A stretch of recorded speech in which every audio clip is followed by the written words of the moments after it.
انتوا متخيلين ان انت من غير اي سبب ممكن تخسر اهلك، ابوك، امك، اخواتك، وحتى كمان مراتك؟ كل ده بسبب شخص بيكرهك والحقد عميق.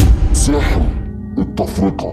السحر ده ما بيفرقش بس بين المتزوجين، ده ممكن يفرق ما بينك وما بين اي حد. في الفيديو ده اقول لكم على اعراض سحر التفرقة، بس قبل ما اقول لكم على الاعراض، السحر ده فعلا حقيقي وموجود واتذكر في القرآن في سورة البقرة. واحد، انقلاب احوال الشخصين اللي معمول لهم سحر التفرقة من حب لكراهية. 2، زيادة المشاكل والخلافات وزيادة الاخصام ما بينهم على اتفه الاسباب.